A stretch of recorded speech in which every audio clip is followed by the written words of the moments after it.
Getting over the girl of your dreams can be painful and difficult, but you don't have to face it alone.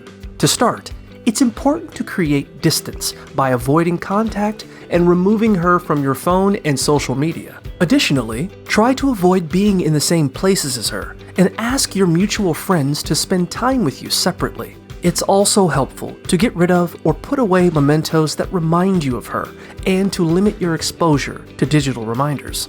If she tries to stay friends, kindly ask her to stop contacting you until you've healed. Instead of holding on to hope, accept that it's not going to work out and focus on yourself.